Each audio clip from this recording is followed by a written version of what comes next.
My name is Christianah. I'm 19, 23 days, and I study psychology at Kingston University in West London.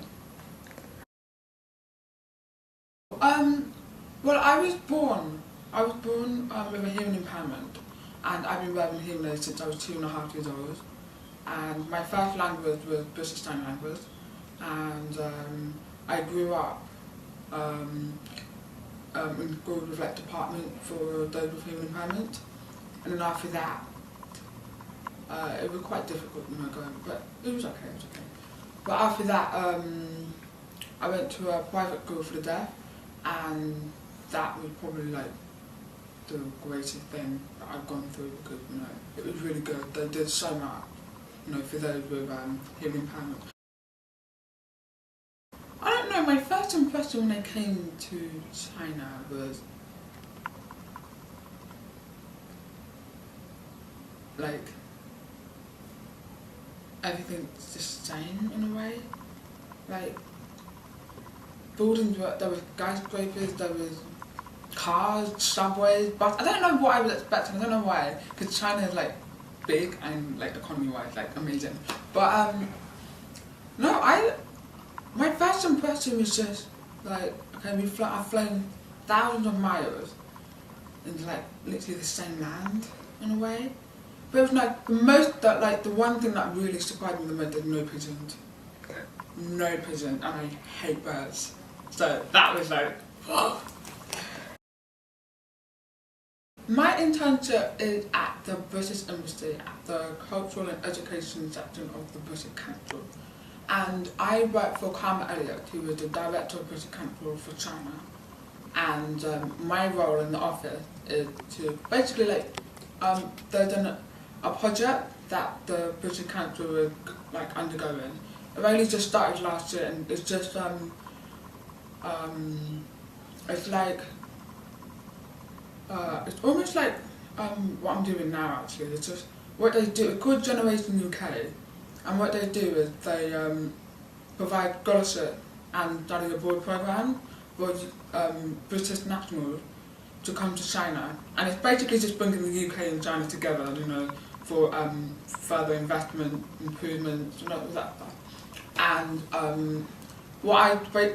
they're just looking for sponsorship. So what I do, I draft a strategic sponsorship plan, and the top 25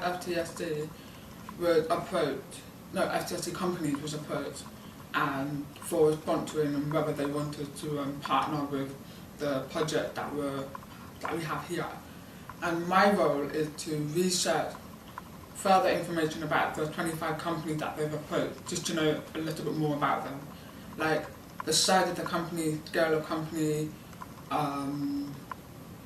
scope of company, and their likely area of interest, and whether they're likely to sponsor or not, and just more information about them, just for them to find out a bit more. Oh yeah, definitely, because my course is psychology, and we do a lot of research and a lot of literature reviewing and stuff like that, and it's always about looking for where your sources are and where to find your sources and how to put them together. It's really good. It's definitely really good for me. Because I'm not in China for so long, I try to make use of my time here, like try to fill in all the spaces that I have to myself. And because work is from 9 to 5, you still have like almost the other half of the day. So most of the time we'll probably just I'll probably join the girl travelling Beijing, looking around, being tourist, and looking at different landscapes, landmarks, museums, stuff like that. And I also like taking part in like small charities.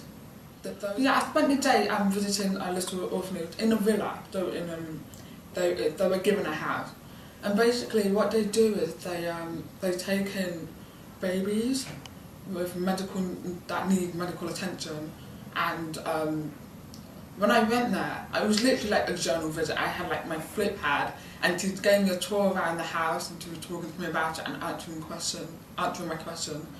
And it was 2 American couples who founded the orphanage. They started it up with their own money, and then now it's just getting bigger, and they've only just been noticed by the government, which is really good. So they're just getting like funding here and that. It was really nice. The whole, do you know, the village wouldn't be the same if it wasn't for the people that we've come with. They have made it amazing. Like, the girls that I'm with, they are actually amazing. The trip's been so amazing with them, and even with the work as well at the same time. I mean, you get to you learn a bit more about yourself and what you can or can't do.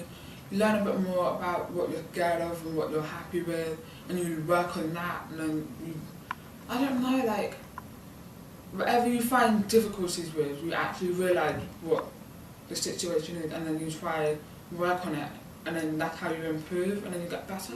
And there's a lot of independence here, like, especially going to work on your own in China and like the other side of the world.